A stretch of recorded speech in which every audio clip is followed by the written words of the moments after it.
Hi Angelika, nice that you are here. Welcome everybody.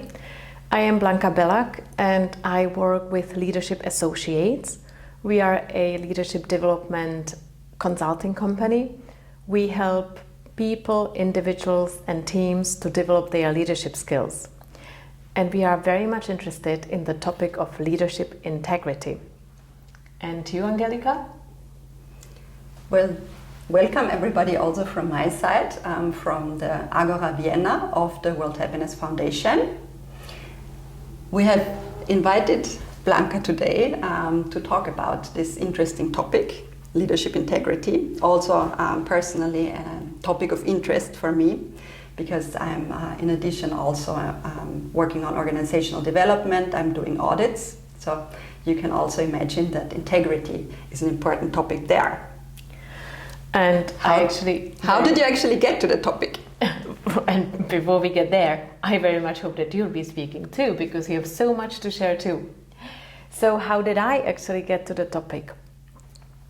I got to the topic through personal and leadership development, and specifically I really got very deeply into the topic on a personal level at a moment in my life when I was a leader in a leading position in an organization that really challenged me. And I felt that I may not actually be always within my integrity, and integrity became a topic for me. And then in one way or another, actually everything started shifting, because I needed to come much closer to my own integrity and to really understand what integrity means for me. And what was back then really interesting for me was that even though I have heard the word so many times, I never actually felt what it means. So there was always just at best some sort of cognitive understanding what it could be, but there never was a really felt in my body feeling, or I don't want to say understanding, but the felt sense of what it means to be in integrity. And that has changed several years ago. And for the first time, probably in my life, I felt really what integrity means. And now probably you are then asking, so what is it really? So for me, it was a full-fledged coming into alignment with who I am and what I stand for in the world. And that doesn't mean that I had immediately 100% clarity on everything, but I just knew that I have moved some very big, sort of like a mountain or blockage, and that I moved much more into a felt sense of being aligned with who I am, and therefore being aligned also with many of the energies around.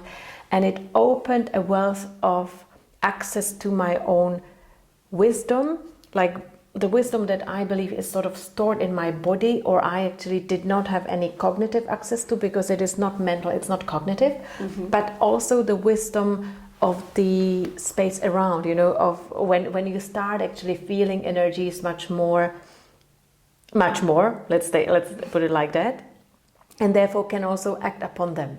So that was my first touch and encounter with leadership integrity. Yeah, I resonate a lot with this, what you said with the alignment. I think the other aspect that I would offer to bring in is also the balancing. For me, at least, alignment is kind of the movement that I connect with it. It's rather the vertical one.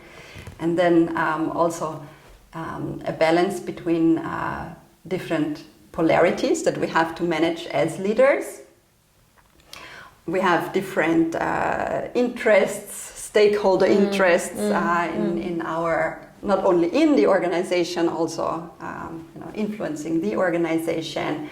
We have different set of values, also even within the organization. Different units might have different ways of working, and how do you all bring that together with your own purpose, with the purpose of the organization. And it's a continuous balancing act. I feel. That's interesting because you say balancing, and actually for me, I very much, actually in a way, stopped using that word balancing.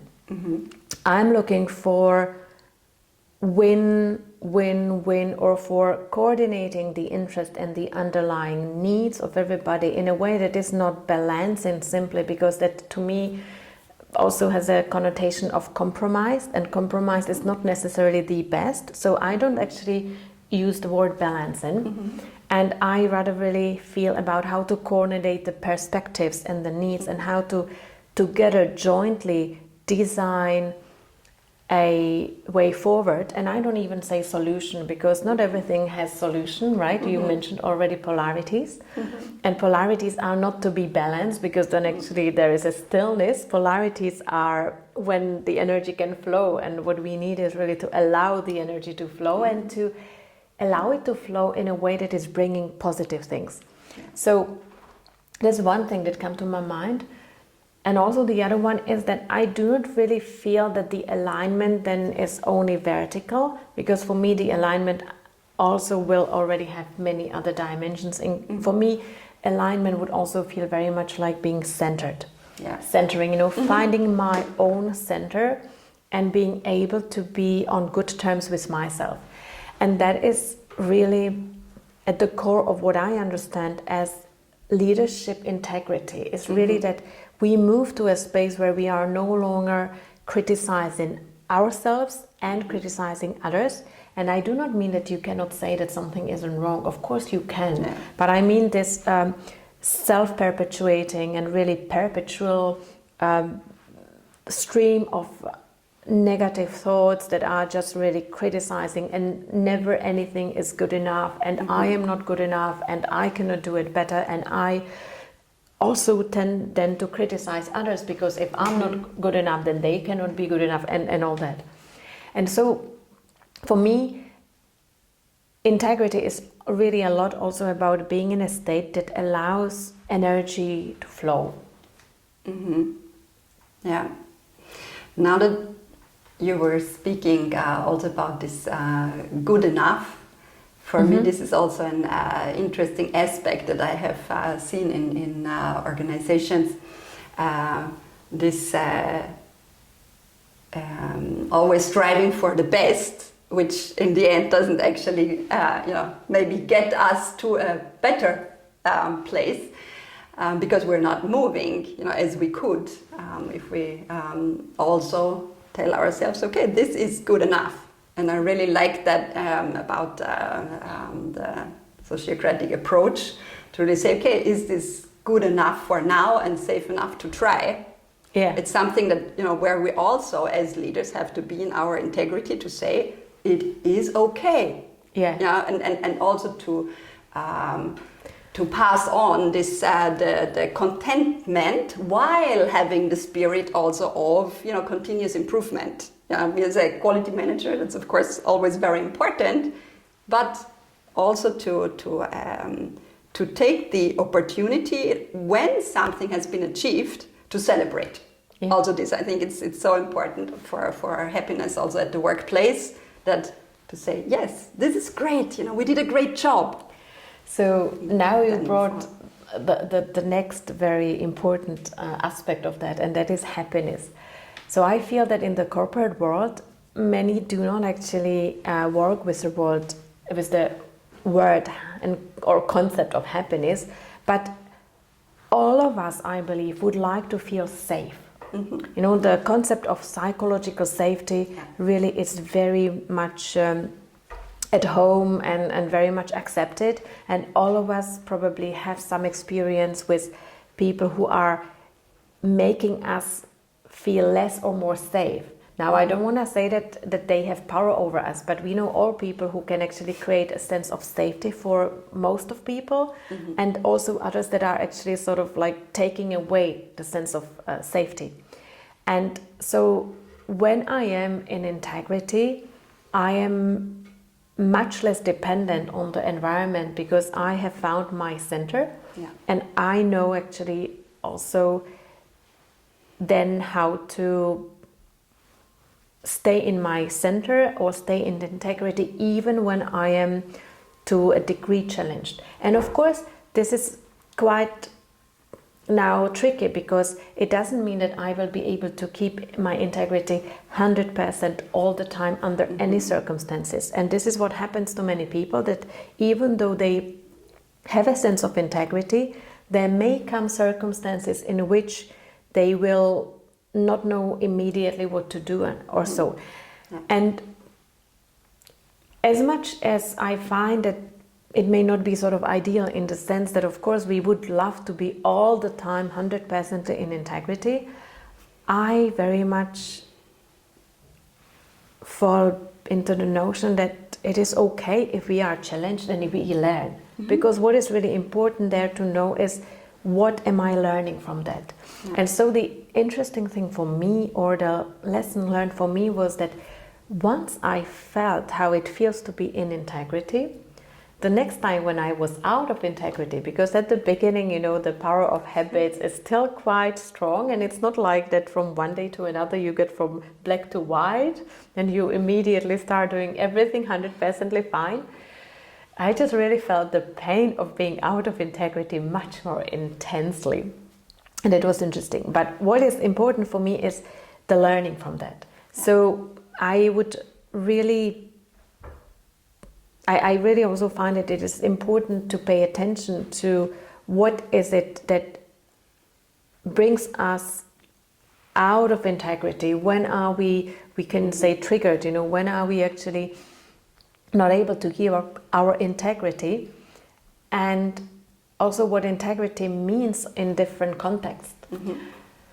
If I can just give you an example. Like many years ago, I was working in the field as a human rights officer for one of the international organizations, and back then I felt that as an organization we are not really walking the talk. I really felt that there were issues that actually were not immediately addressed in a way that was, let's say, forceful enough or clear enough. And many years later I understood that there may be good reasons why this wasn't the case, but it really took me years. You know, I was not necessarily the fastest learner, certainly not. And I realized that what I considered a behavior that to me back then looked as out of integrity actually most likely was in integrity, but it was a different plane, different level of integrity. So that is the other thing that I am still learning and discovering, that various people have different ways of being in integrity. And some people, for example, may happen to get into circumstances where they say, this is not compatible with my integrity, and they choose, let's say, to exit a particular situation. They can resign from a work, from a job, or they can just put back some certain areas of responsibility. While others in the same situation would be able and were able to navigate that in a different way.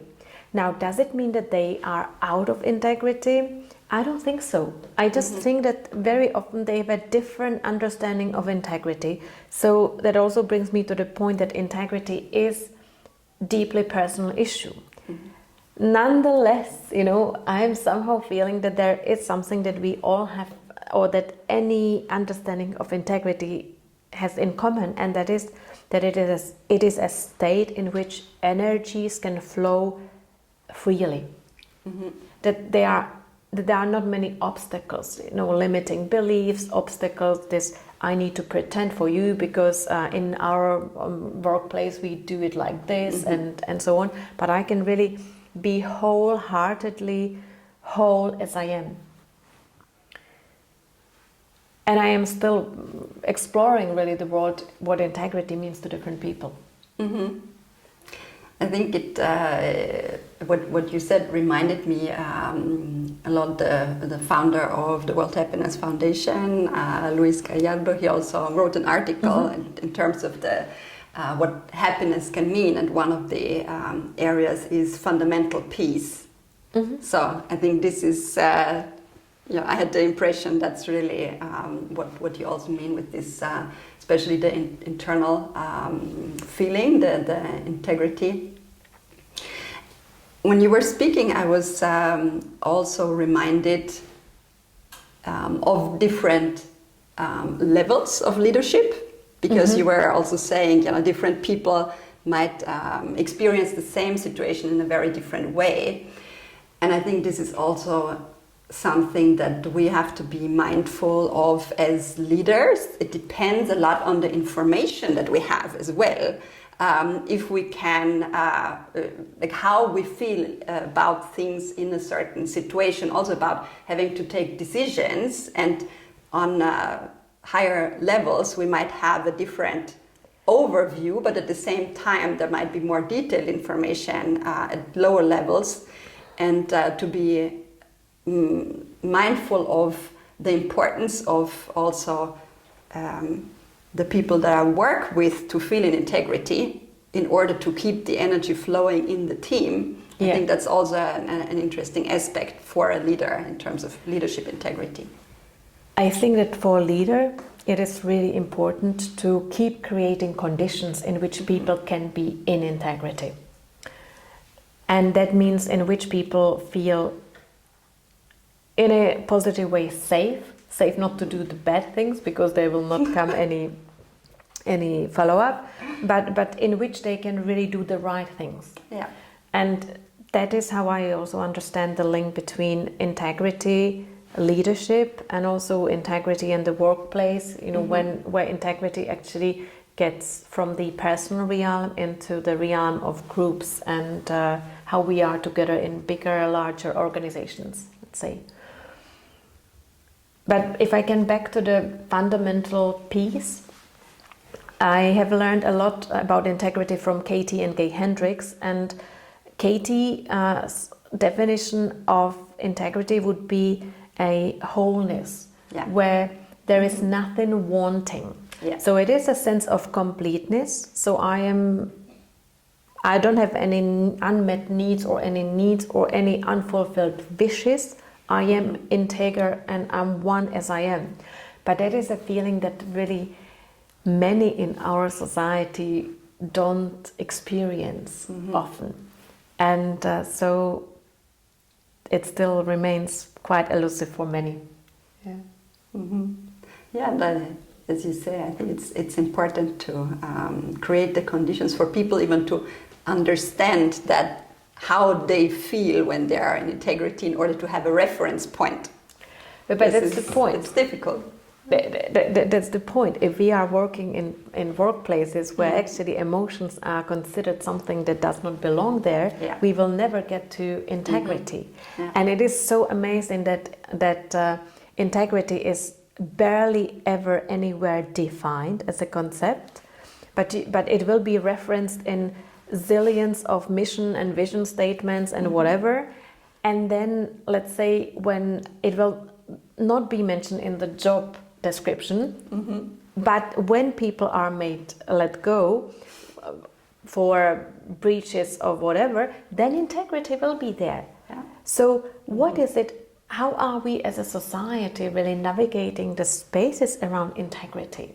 I find that we are really operating here like blindfolded. We use a concept without most of us ever taking time to really feel and understand and learn more about what it really means in day-to-day life. And there will be always the fluffy words about your integrity, it needs courage and so. But what does it mean to be courageous in the workplace? What does it mean really to... how do I say yes? How do I say no? Yeah. It starts really there. And I am amazed at Leadership Associates. We are working with individuals, people, and with groups, and we are doing a lot of leadership development. And one of the most foundational practices that we again and again are sharing with people is how to say no. Or how to feel when I want to say really yes. Yeah, I'm really looking forward to exploring the topic more with you. And you also have the possibility to join us on the 19th of March. We will be looking into the topic of leadership integrity as part of a workshop at 3 p.m. Eastern Time or noon Pacific. would be great if you join us. We look forward. See you soon.